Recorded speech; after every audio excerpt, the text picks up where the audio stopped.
অন্ততপক্ষে নির্বাচন করতে হলে কোনো দলের হয়ে করতে গেলে সেই দলে কমপক্ষে 3 বছর বা 5 বছর তার মেম্বারশিপ। অসংখ্য ধন্যবাদ আলাল ভাই। নাহলে তার থাকা উচিত হবে। পিআরটা আর নির্বাচন থাকছে না, এটা কি নিশ্চিত হওয়া গেল? এখন যে নির্বাচনটা হবে, এখন যে সংবিধান আছে তার অধীনে হবে। তো আমাদের সংবিধানে তো এই আনুপাতিক নির্বাচনের পার্লামেন্টের কথা নাই, সুতরাং এই আলোচনা কেউ করতে পারে। যেমন ধরেন পিআরের বিষয়, আমরা তো স্থানীয় সরকারকে শক্তিশালী করার সাথে আনুপাতিক নির্বাচন একবারে না হোক নানা পদ্ধতির আলোচনা 90 দশক থেকে তুলেছি, কিন্তু এখন তো এইটা আলোচনা অপ্রয়োজনীয় আলোচনা। কারণ এখন হচ্ছে আমরা একটা গণঅভ্যুত্থানের পরে গণতন্ত্রের পথে হাঁটার জন্য একটা নির্বাচিত সরকার চাই, এবং সেই নির্বাচিত সরকার হবে এখনকার সিস্টেম অনুযায়ী।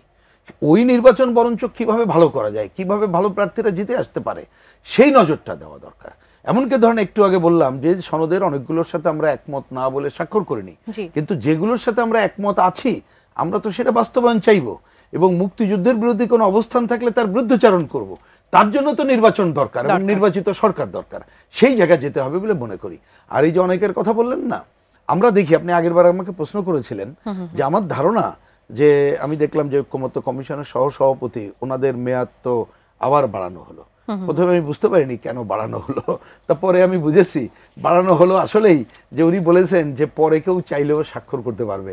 যদিও মানে কি বলে, আমাদের এই যে সোশ্যাল মিডিয়া তো নানা ধরনের স্যাটায়ার হয়, দেখলাম যে স্যাটায়ার করে একজন লিখছে, তার মানে কি পতিত শক্তিও এসে স্বাক্ষর করবে এই জন্য রাখছেন কিনা। তা আমি সেটা বলতে চাই না, আমি বলতে চাইছি হয়তোবা তারা মনে করছে আরো কারোর স্বাক্ষরের জন্য একটা পথ খোলা থাকবে। এবং উনি আরেকটা কথা বলেছেন, আমি প্রসঙ্গক্রমে বলি, আপনি তোলেন নাই কিন্তু আমি কথাটা তুলে রাখি। আমি জানি না এই কাজটা ঐক্যমত্য কমিশন যদি করে সেইটাও তাদের সাথে আমাদের দ্বিমত হবে কিনা। উনি বলেছেন যে এই যে যেটা সনদ নামে যে 3টা পার্ট যেটা হয়েছে এটার কোনো পরিবর্তন আর হবে না, কিন্তু আরেকটা বলেছেন যে বাস্তবায়ন পদ্ধতি সম্পর্কে সরকারকে ওনারা সুনির্দিষ্ট পরামর্শ দেবেন 31 তারিখের মধ্যে।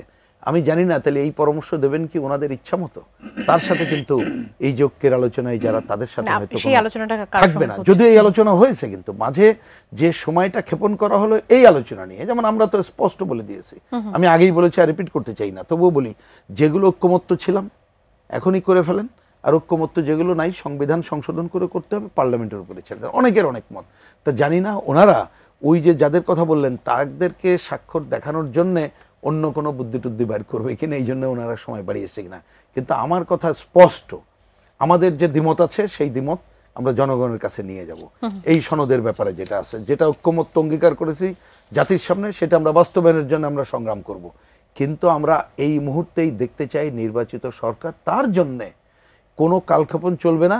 আমি অনুরোধ জানাবো নির্বাচন কমিশন তারা দায়িত্ব নিয়েই এখনই আলাপ আলোচনা শুরু করুক। বিশেষ করে আরপিও নিয়ে আলোচনা আমাদের সাথে হয় নাই, কিভাবে ভালো নির্বাচন হবে করা দরকার, তারা সরকারের কাছে সহায়তা চাক, কিভাবে সহায়তা করতে পারে। এবং নির্বাচনের সময় আমরা তো এমন সরকার দেখতে চাইব, বা সরকারে এমন লোক দেখতে চাইব যারা একেবারে নির্দলীয় নিরপেক্ষ আচরণ করবে। সেইটা ছাড়া তো আসলে একটা ভালো নির্বাচনের জায়গায় আমরা যেতে পারবো না। সুতরাং সেই জায়গায় যাওয়ার জন্য নির্বাচন কমিশনের হাতেই আসলেই তো, আপনি ধরেন এখনো 4 মাসের কম সময় আছে। সাধারণ নিয়মে 3 মাসের মধ্যে আপনাদের, যদিও এই সরকারের কাছ থেকে সেটা আমরা আশা করছি না, কিন্তু সাধারণ নিয়মটা কি, আমরা যে এই যে তত্ত্বাবধায়ক সরকারের প্রশ্ন তো কম বেশি সব দল একমত হয়েছে 2-1টা জায়গা ছাড়া, তা সেইখানে তো আমরা বলেছি যে 3 মাস তাদের সময় থাকবে এবং সেইখানে নির্দলীয় নিরপেক্ষ আচরণ করবে। তাহলে এইবারও নির্বাচনে তো আলটিমেটলি সেই ধারায় আসতে হবে। কে থাকবে না থাকবে আমি কিন্তু সে আলোচনা তুলছি না। নির্বাচনে তত্ত্বাবধায়ক সরকার আসার সম্ভাবনা, আমি বলছি না থাকলেও ধরেন ডিফ্যাক্ট এই সরকারই সেই আচরণ করতে হবে, এবং এই সরকারের যারা আছে তারা যদি কেউ নিরপেক্ষ না থাকে তাকে তো সরে যেতে হবে, তাই না হলে তো আর নিরপেক্ষ সরকার থাকলো না। একই সাথে আর এক সেকেন্ড বলি, যেমন ধরেন আরপিওর আলোচনা বলছি, এইখানে আপনি আজকে উপদেষ্টা আছেন, আপনি এখান থেকে কালকে কি ইলেকশন করবেন? নো, এটা তো হইতে পারে না। আমরা যেমন অনেক দিন ডিমান্ড, তো খুবই কম সময় আছে, তারপরে তো উপদেষ্টা যারা আছে তারা তো বলেছে যে তফসিলের আগে তারা করলেও সেটা হবে কেন? আমি তো দাবি করি আরপিওর আলোচনা শুরু করুক, এবং আমাদের পুরনো দাবি অন্ততপক্ষে নির্বাচন করতে হলে কোনো দলের হয়ে করতে গেলে সেই দলে কমপক্ষে 3 বছর বা 5 বছর তার মেম্বারশিপ। অসংখ্য ধন্যবাদ আলাল ভাই। নাহলে তার থাকা উচিত হবে। যেটা প্রিন্স যেটা বলার চেষ্টা করেছেন তার প্রেক্ষিতে আপনি মাঝখানে ঢুকে একটি বাক্য ব্যবহার করেছেন।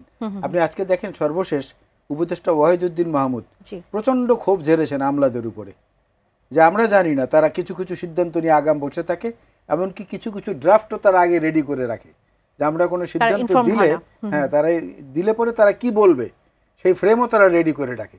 তো এই যে আমলাতন্ত্রের যে ভাব, এইখান থেকেও তো উত্তরণের জন্য এই সরকার যথেষ্ট অবদান রাখার সুযোগ আছে, কারণ তাদের তো দায়বদ্ধতাটা নাই এদের কাছে। অন্য নির্বাচিত একটি সরকারের দায়বদ্ধতা বা একটা সীমাবদ্ধতা থাকে, তাদের তো সেটা নাই।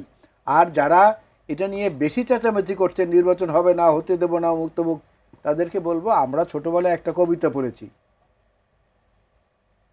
সেই কবিতাটার দুটি লাইন তাদের উদ্দেশ্যে বলি।